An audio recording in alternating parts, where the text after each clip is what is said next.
ನಿಮಗೊಂದು ಹೊಸ ಒಂದು ವಿಚಾರವನ್ನು ಇವತ್ತು ಮುಂದೆ ಇಡ್ತಾ ಇದ್ದೇನೆ, ನಿಮಗೆ ಪರಿಚಯಿಸಲಿಕ್ಕೆ ಇಷ್ಟಪಡ್ತೇನೆ. ನಮ್ಮಲ್ಲಿ ಅನೇಕವಾದಂಥ ನಮಗೆ ಜೀವನದಲ್ಲಿ ಅನೇಕ ಉಪಕರಣಗಳು ನಮ್ಮ ನಿತ್ಯ ಜೀವನದಲ್ಲಿ ನಾವು ಬಳಸ್ತೇವೆ. ಅದರಲ್ಲಿ ಮುಖ್ಯವಾಗಿ ನಾವು ಬಳಸುವಂಥದ್ದು ಕತ್ತಿ ಮತ್ತು ಕೊಡಲಿ, ಇಂಥದ್ದೆಲ್ಲ ನಮಗೆ ನಿತ್ಯ ಜೀವನದಲ್ಲಿ ಅನೇಕ ಸಂದರ್ಭದಲ್ಲಿ ಬೇಕಾಗುವಂಥ ಉಪಕರಣಗಳು. ಆದರೆ ಇದನ್ನು ಹೇಗೆ ಮಾಡ್ತಾರೆ, ಇದನ್ನು ಎಲ್ಲಿ ತಯಾರು ಮಾಡ್ತಾರೆ ಎನ್ನುವುದು ಹೊಸ ತಲೆಮಾರಿಗೆ ಪರಿಚಯ ಇರುವುದಿಲ್ಲ. ಅಂಗಡಿಯಿಂದ ಪರ್ಚೇಸ್ ಮಾಡ್ತೇವೆ, ಅಂಗಡಿಯಿಂದ ದುಡ್ಡು ಕೊಟ್ಟು ತಗೊಳ್ತೇವೆ, ಇಷ್ಟೇ ಗೊತ್ತಿರುವಂಥದ್ದು. ಇದರಲ್ಲಿ ಮುಖ್ಯವಾಗಿ ನಮ್ಮ ಊರಿನ ಕಬ್ಬಿಣದ ಕೆಲಸಗಾರರು ಪರಂಪರಾಗತವಾಗಿ ಮಾಡ್ತಾ ಇದ್ದಾರೆ. ಅದರ ಜೊತೆಗೆ ಉತ್ತರ ಭಾರತದಿಂದ ಬರುವಂಥ ಅನೇಕ ಅಲೆಮಾರಿ ರೀತಿಯ ಜೀವನ ನಡೆಸುವ ವ್ಯಕ್ತಿಗಳು ಕೂಡ ನಮ್ಮ ಕಾಸರಗೋಡು, ದಕ್ಷಿಣ ಕನ್ನಡ, ಕರಾವಳಿ ಪ್ರದೇಶಾದ್ಯಂತ ಪ್ರತಿ ವರ್ಷ ಬಂದು ಅವರು ವಿವಿಧ ವಸ್ತುಗಳನ್ನು ತಯಾರಿಸಿ ಮಾರಾಟ ಮಾಡುವುದನ್ನು ಅನೇಕ ಸಂದರ್ಭದಲ್ಲಿ ರಸ್ತೆ ಬದಿಗಳಲ್ಲಿ ನೋಡಿರ್ತೇವೆ.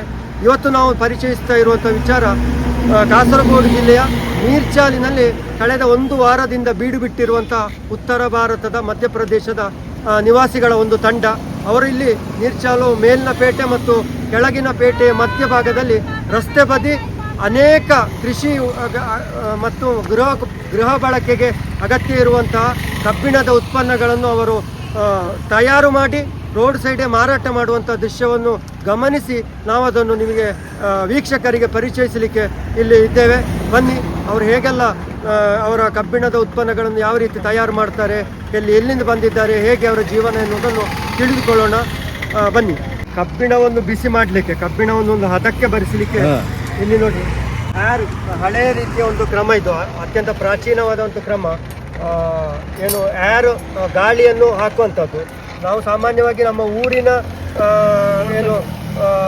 ಕಬ್ಬಿಣ ಕೆಲಸಗಾರರು ಬಾಯಲ್ಲಿ ಊದುತ್ತಾರೆ, ಅಥವಾ ಒಂದು ಸಣ್ಣ ರೀತಿಯ ಈ ರೀತಿ ಹಾಕುದಿರ್ತೀವಿ, ಸ್ವಲ್ಪ ಉದ್ದ ಇದೆ, ಇದ್ದಿಲಿನ ಮೂಲಕ ಇಲ್ಲಿ ಅವರು ಕಬ್ಬಿಣವನ್ನು ಬಿಸಿ ಮಾಡುವಂಥದ್ದು. ಇದ್ದಿಲಿದೆ, ಇದ್ದಿಲು ನಾವು ನೋಡ್ತಾ ಇರ್ಬೋದು, ಇದ್ದಿಲು ಈ ರೀತಿ ಇದೆ. ಇದೆಲ್ಲಿಂದ ತರ್ತೀರಿ? ಬದಿಯಡ್ಕೆಯಿಂದ ತರ್ತೀರಿ. ಈಗ ಎಷ್ಟು ರೇಟ್ ಇದೆ ಕಿಲೋ? ಒಂದು ಚೀಲಕ್ಕೆ 100 ರೂಪಾಯಿ ಇದೆ. ಎಷ್ಟು ಕಿಲೋ ಇರುತ್ತೆ ಒಂದು ಚೀಲದಲ್ಲಿ? ಕೆಜಿ ಲೆಕ್ಕ ಇಲ್ಲ, 100 ರೂಪಾಯಿ ಕೊಟ್ಟು ತರ್ತೀರಿ. ಚೀಲ ಪೀಸ್ ಇದ್ದಿಲು ತರ್ತೀರಿ. ಕಬ್ಬಿಣವನ್ನು ಬಿಸಿ ಮಾಡುವಂಥ ಒಂದು ಕ್ರಮ, ಪಾರಂಪರಿಕ ಕ್ರಮವನ್ನು ಇವರು ಅನುಸರಿಸ್ತಾರೆ. ಯಾರೇ ಬಿಸಿಯಾದ ಕಬ್ಬಿಣವನ್ನು ಹೊಡಿತಾ ಇರುವಂಥದ್ದು, ಹದಬರಿಸುವಂಥದ್ದು, ನಮಗೆ ಬೇಕಾದ ಆಕಾರದಲ್ಲಿ ಅಷ್ಟನ್ನು ಹದಬರಿಸುವಂಥ ಒಂದು ಕ್ರಮ. ಒಬ್ಬರು ಹಿಡ್ಕೊಳ್ತಾರೆ, ಮತ್ತೊಬ್ಬರು ಅದಕ್ಕೆ ಬಲವಾಗಿ ಹೊಡೆಯುವಂಥದ್ದು. ಸುತ್ತಿಗೆ ಇದೆ, ಸುತ್ತಿಗೆಯಲ್ಲಿ ಹೊಡೆಯುವಂಥದ್ದು. ಹದಬರಿಸ್ತಾ ಇದ್ದಾರೆ, ಅದನ್ನು ಬೇಕಾದ ರೀತಿಯಲ್ಲಿ ಅದನ್ನು ಹದಬರಿಸಲಿಕ್ಕೆ ಆಗ್ತದೆ.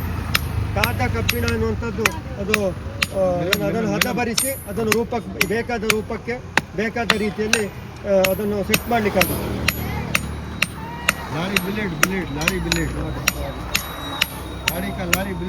ಈ ಕತ್ತಿ ಅನ್ನುವಂಥದ್ದು ಇದು ಲಾರಿಯ ಬ್ಲೇಡಿನಿಂದ ಮಾಡಿದಂತೆ, ಬ್ಲೇಡಿನಿಂದ ಮಾಡಿದಂಥ ಕತ್ತಿಯನ್ನು ನಾವು ನೋಡ್ತಾ ಇದ್ದೇವೆ. ಮಿಲನ್ ಕತ್ತಿ. ಇವ್ರದ್ದು ಜಿಲ್ಲಾ ಅಲ್ಲಿಗೆ ಹೋಗ್ತೀರಾ ವರ್ಷಕ್ಕೊಮ್ಮೆ? ವರ್ಷದಲ್ಲೇ ಹೋಗ್ತಿದ್ದೇನೆ. ಅಲ್ಲ, ನಿಮ್ಮ ಊರೀಗ ಮಧ್ಯಪ್ರದೇಶ, ಅಲ್ಲಿಂದ ಹೊರಟು ಈಗ ಹೊರಗಡೆ ವ್ಯಾಪಾರಕ್ಕಾಗಿ ಬಂದಿದ್ದೀರಿ. ಬರ್ತಾ ಇತ್ತು. ಊರಿಗೆ ಯಾವಾಗ ಹೋಗ್ತೀರಿ? ಊರಿಗೆ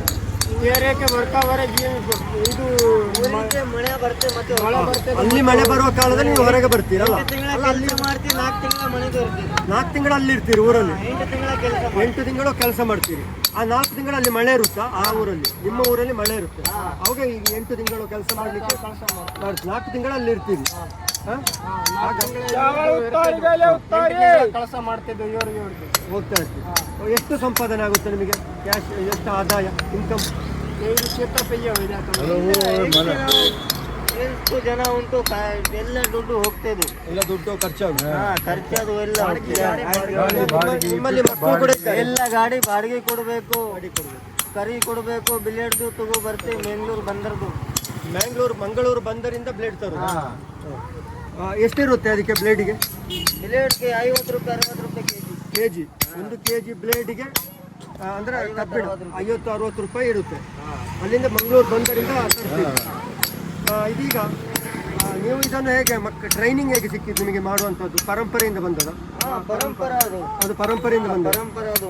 ನಿಮ್ಮ ಮಕ್ಕಳಿಗೆ ಶಾಲೆಗೆ ಹೋಗ್ತಾರಾ? ನಿಮ್ಮ ಮಕ್ಕಳಿಗೆ ಊರಿಗೆ ಹೋಗ್ತಿದ್ದಾರೆ. ಊರಲ್ಲಿ ಹೋಗ್ತಾರೆ. ಆಮೇಲೆ ಈ ಕೆಲಸಕ್ಕೆ 4 ತಿಂಗಳ ಇದು ಹೋಗ್ತೀವಿ ಸ್ಕೂಲ್ಗೆ. ಹೋಗ್ತೀರಿ? 8 ತಿಂಗಳು ಅದು ಚುಟ್ಟಿ ಮಾಡ್ತೇವೆ. ಕೆಲಸ ಚುಟ್ಟಿ ಮಾಡ್ತೀರಿ. ನಿಮ್ಮ ಮಕ್ಕಳು ಕೂಡ ಇದನ್ನು ಕಲಿತಾರೆ? ಇಲ್ಲ, ಮಕ್ಕಳು ಕೆಲಸ ಮಾಡೋದಿಲ್ಲ. ನಾವು ಕೆಲಸ ಮಾಡ್ತೇವೆ. ದೊಡ್ಡ ಮಾಡ್ತೇ ಕೆಲಸ ಇದು ಮಕ್ಕಳು ಇಲ್ಲ. ಮಾಡ್ತಿದ್ದು ನೀವು ಕೆಲಸ ಮಾಡ್ತಿದ್ದು, ಇದು ಕೆಲಸ ಮಾಡ್ತಿದ್ದು, ಇದು ಕೆಲಸ ಮಾಡೋದಿಲ್ಲ. ಹೊಸೊಬ್ಬರು ಯಾರು ಕಲಿತಾ ಇಲ್ಲ ಅಲ್ಲ. ಅವರ ಉದ್ಯೋಗ ಕೆಲಸ ಕಾಲೇಜಿಗೆ ಅಥವಾ ಸ್ಕೂಲ್ಗಳಿಗೆ ಹೋಗಿ ಉನ್ನತ ವಿದ್ಯಾಭ್ಯಾಸ ಪಡಿತಾ ಇದ್ದಾರೆ. ಈಗ ಈ ಕೆಲಸಕ್ಕೆ ಈಗ ಬರ್ತಾ ಇಲ್ಲ. ಇದು ಕೆಲಸ ಮಾಡೋದಿಲ್ಲ. ನಿಮ್ಮ ಊರಲ್ಲಿ ಏನು ಕೃಷಿ ಮಾಡ್ತೀರಿ ನೀವು? ಕೃಷಿ ಅಗ್ರಿಕಲ್ಚರ್ ಏನು? ಕೃಷಿ ಕೆಲಸ ಅಲ್ಲ, ಬೇರೆ ಏನಿದೆ ಕೆಲಸ? ಬೇರೆ ಏನಿದೆ? ಇದೇ ಕೆಲಸ ಮಾಡ್ತೀವಿ. ಒಂದೇ ಕೆಲಸ ಉಂಟು, ಬೇರೆ ಯಾವುದು ಕೆಲಸ ಇಲ್ಲ. ಹೇಗೆ ನಿಮಗೆ ನಮ್ಮ ಕಾಸರಗೋಡಿಯಲ್ಲಿ ಈಗ ತುಂಬಾ ಸಮಯದಿಂದ ಬಂದಿದ್ದೀರಿ, ಹೇಗೆ ಒಳ್ಳೆ ಇನ್ಕಮ್ ಬಂದಿದೆಯಾ? ಕತ್ತಿಯನ್ನೆಲ್ಲ ತಗೊಳ್ತಾ ಇದ್ದಾರಾ?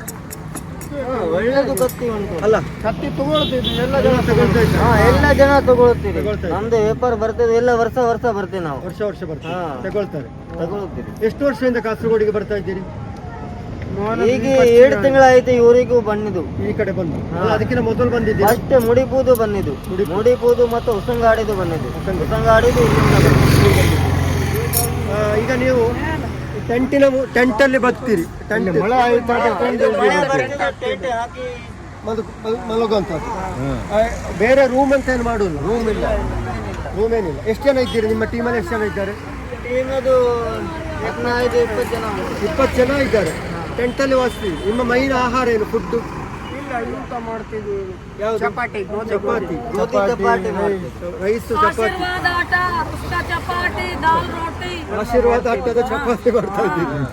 ಒಳ್ಳೆ ಅಡ್ವರ್ಟೈಸ್ ಜಾಹೀರಾತು ಕೊಟ್ಟಾಗ ಆಯ್ತು. ಆಗಲಿ. ಏನು ಸಾಂಬಾರು? ತರಕಾರಿ ದಾಲ್ ಸಾಂಬಾರು ಮಾಡ್ತೀವಿ.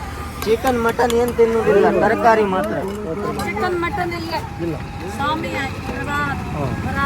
ನೀವು ಕೆಲಸ ಮಾಡುವ ಮೊದಲು ಏನಾದ್ರು ದೇವರಿಗೆ ಪೂಜೆ ಮಾಡುವಂತ ಏನಾರು ಇದೆಯಾ? ಪೂಜೆ ಇದೆ. ಪೂಜೆ ಆಯ್ತು. ಇಲ್ಲೇ ಉಂಟಾ ಪೂಜೆ? ಪೂಜೆ ಮಾಡ್ತೀರಿ?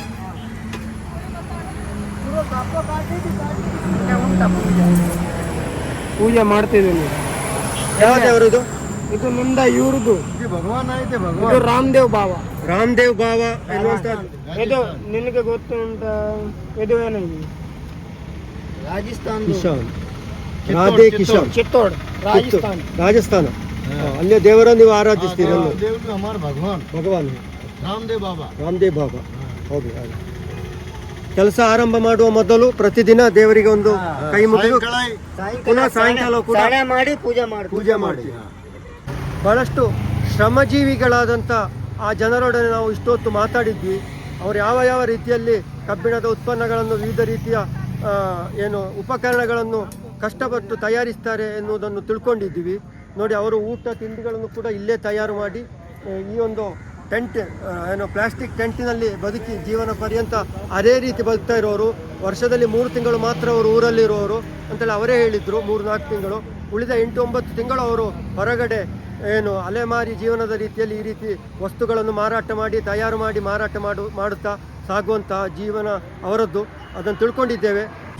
ಕತ್ತಿ, ಕೊಡಲಿ, ಪಿಕ್ಕಾಸು, ಈ ರೀತಿ ಬೇರೆ ಬೇರೆ ಉತ್ಪನ್ನಗಳು ಮಾರಾಟಕ್ಕಿದೆ ನೀರ್ಚಾಲಲ್ಲಿ.